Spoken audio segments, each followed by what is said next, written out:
वक्फ संशोधन बिल बुधवार देर रात लोकसभा में पास हो गया, जिसके बाद विपक्ष ने इनका जमकर विरोध किया। तो वहीं कुछ मुस्लिम मौलानाओं द्वारा इसका समर्थन भी किया जा रहा है।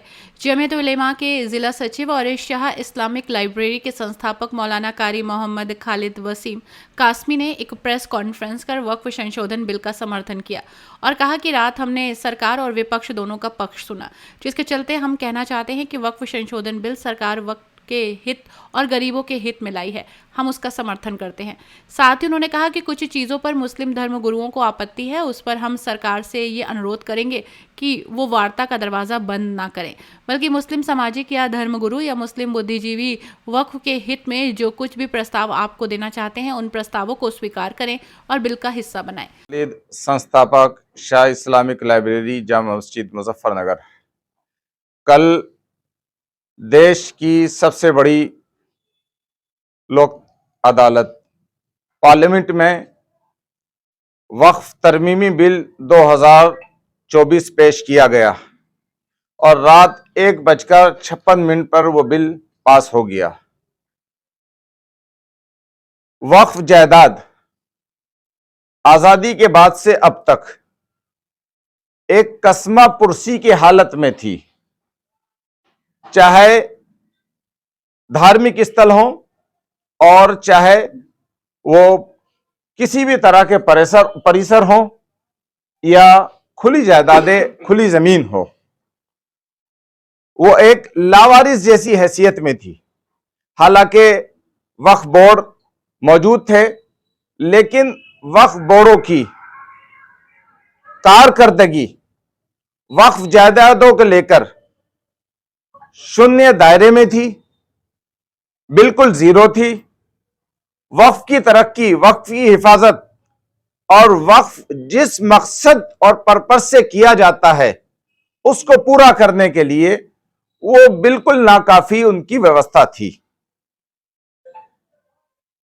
मौजूदा हुकूमत तीसरी बारी में वक्फ बिल लेकर आई और हमने कल पार्लियामेंट में गवर्नमेंट ने जो अपना पक्ष रखा है वक्फ जायदाद को लेकर, वक्फ बोर्ड को लेकर, वक्फ बोर्ड की आमद और खर्च को लेकर, उसको भी सुना और विपक्ष ने जो पक्ष रखा है उसको भी सुना।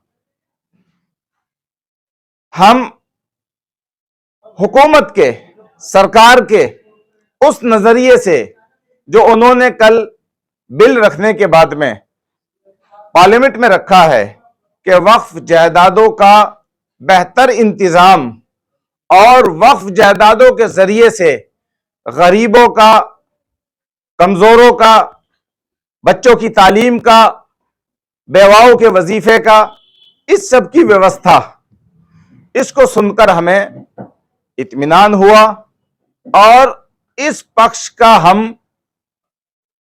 और इस नजरिए। प्रसिद्ध इस्लामी विद्वान मौलाना कारी मोहम्मद खालिद बशीर कासमी ने वक्फ संपत्तियों की लूट पर कड़ा रुख अपनाते हुए कहा कि 75 वर्षों में जिन लोगों ने वक्फ संपत्तियों का दुरुपयोग किया है और गरीबों को उनके हक से वंचित रखा है, उनके खिलाफ सरकार को ये आयोग बनाकर जांच करनी चाहिए और दोषियों को सख्त कार्रवाई के तहत लाना चाहिए। मौलाना कारी मोहम्मद खालिद बशीर कासमी ने वक्फ संशोधन विधेयक पर अपनी प्रतिक्रिया दी और कहा कि केंद्र सरकार ने ये बिल संसद में पेश किया, जिस पर लंबी बहस चली और आखिरकार रात 1:56 पर इसे पास कर दिया गया। उन्होंने कहा कि सरकार और विपक्ष दोनों पक्षों की दलीलें सुन रही है। इस पर उनका मानना है कि वक्फ संशोधन विधेयक में जो भी प्रावधान वक्फ और गरीबों के हित में है उनका वे समर्थन करते हैं। उन्होंने सरकार से अपील की है कि वो वार्ता के दरवाजे बंद न करें। तो बिल्कुल उसका इंतजाम होना चाहिए। आपके संज्ञान में है कोई मुजफ्फरनगर का ऐसा मामला जहां? मैं ये चाहूंगा कि गवर्नमेंट इस पर तुरंत एक आयोग गठन करके उस पर बिल्कुल कार्रवाई करे और बहुत जल्द इस पर दूध का दूध और पानी का पानी होना चाहिए। कोई आंकड़ा ऐसे भी जिले में कितनी संपत्ति उसके पास है इस समय? अगर शहर की बात करें, चर्चा है कि 1000 करोड़ की कोई। हाँ जी, बिल्कुल। देखिए, अनकरीब हम वक्फ के मैटर पर जिले की स्तर पर एक मीटिंग करने जा रहे हैं, उस पर बहुत विस्तार से चर्चा होगी। अभी जो बिल लाई है गवर्नमेंट पार्लियामेंट में, उसको भी हमने मंगा लिया है, उसको भी हम पूरे तौर पर उस पर चर्चा करेंगे, इसी तरह से हम इस पर आइंदा भी गवर्नमेंट से चर्चा के लिए तैयार हैं। और इसी तरह जिन लोगों ने इसका दुरुपयोग किया है, अगर हमारे इल्म में सबूत के साथ आता है तो हम हुकूमत तक उसको पहुंचाएंगे। कोई आंकड़ा नहीं है कि कितनी संपत्ति हो, कुछ जानकारी है इस बारे आ जाएगा आंकड़ा, जल्दी आ जाएगा, बिल्कुल। और हम आपसे में? भी, शहर में तो ये जो सबसे बड़ा खेल जो हाँ है जी, वो हाँ पगड़ी का है। हाँ जी, इतनी संपत्तियां सब पगड़ियों में खेल चल रहा है। पगड़ियां भी हो रही हैं और बहुत सारी चीजें हो रही हैं। बहुत से लोगों ने वक्फ की जायदादों को अपना हक समझकर नस्ल दर नस्ल उस पर कब्जा किया हुआ है। यानी दादा भी काबिज थे, फिर बेटे काबिज हो गए, फिर पोते तैयार हो गए, और वो मन मर्जी के तरीके से उसका इस्तेमाल करते हैं। और गरीब लोगों को अगर वो अपना हक लेने के लिए उनके दरवाजे पर पहुंचते हैं तो धक्के देकर भगा देते हैं। कल मेरी चर्चा और थी किससे, अनुरोध करूंगा कि हमारी भी जिम्मेदारी है और आप सबकी जिम्मेदारी है, ये सिर्फ आप देश के लिए और गरीबों के लिए इस पर वर्क करिएगा। ये बहुत बड़ा काम है और हुकूमत सच्ची नियत से इस पर काम करे तो गरीबों की दुआएं मिलेंगी। मौलाना ने कहा कि मुल्क संविधान और लोकतंत्र के आधार पर चलता है। ये अच्छी बात है कि विधेयक पर खुलकर बहस हुई, जिससे सभी को अपनी बात रखने का अवसर मिला। लेकिन अभी भी ये जरूरी है कि सत्ता पक्ष और विपक्ष राजनीति से ऊपर उठकर वक्फ संपत्तियों की सुरक्षा और गरीबों के हितों की रक्षा के लिए ठोस कदम उठाएं। उन्होंने कहा कि उत्तर प्रदेश समेत पूरे देश में बड़ी संख्या में वक्फ संपत्तियां मौजूद हैं। इनका लाभ गरीबों तक पहुंचना चाहिए, लेकिन दुर्भाग्यवश कई जगहों पर पूंजीपतियों द्वारा इनका अनुचित लाभ उठाया जा रहा है। मौलाना खालिद बशीर कासमी ने कहा कि वक्फ संपत्तियों के संरक्षण और उनके सही उपयोग के लिए सरकार को कड़े कदम उठाने चाहिए। यदि कहीं भी 1 इंच भी वक्फ संपत्ति है तो उसका सीधा लाभ गरीबों तक पहुंचाना चाहिए। अलबत्ता मुसलमानों की धार्मिक लीडरशिप की जानिब से जो सुझाव दिए गए थे या अभी भी वो सुझाव हैं, हम हुकूमत से मांग करते हैं कि आप वार्ता का दरवाजा बंद ना करें, बल्कि मुस्लिम समुदाय की धार्मिक लीडरशिप और बुद्धिजीवी लोगों से आप वक्फ के लिए और वक्फ जिस मकसद के लिए किया जाता है उसको पूरा करने के लिए वार्ता जारी रखें। इसी तरह हम मुस्लिम कयादत से भी अपील करते हैं कि वो पाला ना खींचे। इस मुल्क में अगर रहना है तो पाला खींचकर नहीं, बल्कि संविधान, जमहूरियत, प्यार और मोहब्बत, एक दूसरे को समझकर एक दूसरे का ताउन और सहयोग करते हुए हमें मुल्क को आगे बढ़ाना है, आवाम को आगे लेकर जाना है, प्यार और मोहब्बत की फिजा कायम करनी है। और आप अगर किसी भी चीज को मनवाना चाहते हैं तो वो जब ही मानी जाएगी जब आप वार्ता की टेबल पर बैठेंगे। तीसरी चीज मुझे ये कहनी है, जो मेरी हुकूमत से मांग है, कि अब तक पिछले 75 सालों में वक्फ की जायदाद का जिन्होंने नाजायज इस्तेमाल किया, दुरुपयोग किया, मैं कहता हूं उनको वो वक्फ की जायदादों को इस तरह से नोच रहे थे जिस तरह से गिद्ध नोचता है। हुकूमत एक आयोग बनाए, पिछले 75 सालों का हिसाब ले, दूध का दूध पानी का पानी करे, और वक्फ की एक पाई भी और एक रत्ती जमीन भी अगर किसी ऐसे शख्स के पास है, चाहे वो इदारा हो, संगठन हो, चाहे धार्मिक शख्सियत हो, कोई भी हो, अगर किसी के पास नाजायज तरीके से वक्फ की 1 इंच जमीन भी पाई जाती है तो मैं हुकूमत से मुतालबा करता हूं कि उसका बंदोबस्त करे, उसको हासिल करे और ऐसे लोगों को कड़ी सजाएं दी जाएं। ये 3 चीजें मेरी थी। वक्फ बिल में जो चीज वक्फ के हित में और गरीबों के हित में आई है, हम उसका समर्थन करते हैं। दूसरी चीज, जो चीजें मुस्लिम धार्मिक गुरुओं की तरफ से कही जा रही हैं, हुकूमत उन पर वार्ता का दरवाजा बंद ना करे।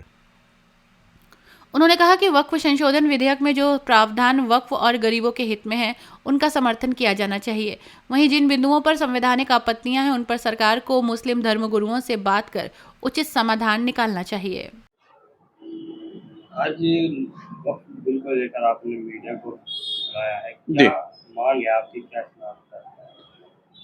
केंद्र सरकार ने कल पार्लियामेंट में वक्फ तरमीम बिल 2024 पेश किया था और लंबी बहस मुबाहिसे के बाद में देर रात वो बिल पास हो गया है। हमारा कहना यह है, गुज़िश्ता 75 सालों से वक्फ की जायदादें कसमा पुरसी की हालत में थी।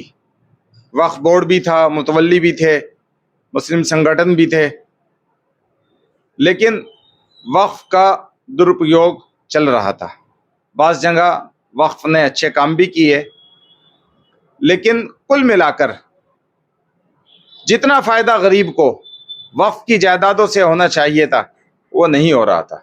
हमें खुशी है कि गवर्नमेंट का इधर ध्यान गया और गवर्नमेंट ने वक्फ तरमीमी बिल की व्यवस्था की और वो पार्लियामेंट में लाए, उसको मंजूर कराया।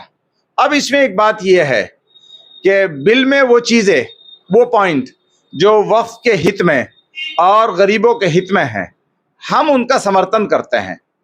अलबत्ता वो पॉइंट जिन पर मुस्लिम धर्म गुरु या मुस्लिम धार्मिक संगठन अपना एतराज़ कर रहे हैं, आपत्ति कर रहे हैं, हमारा सरकार से कहना यह है कि गवर्नमेंट मुस्लिम समाज, मुस्लिम धर्म गुरु, मुस्लिम बुद्धिजीवी, मुस्लिम वर्ग से वार्ता का दरवाज़ा बंद ना करे, बल्कि वक्फ के हित में, गरीबों के हित में वार्ता जारी रखे।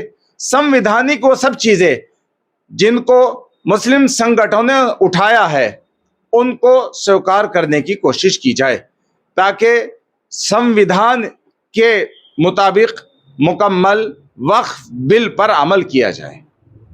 आप पूर्ण रूप से इसका समर्थन कर रहे हैं?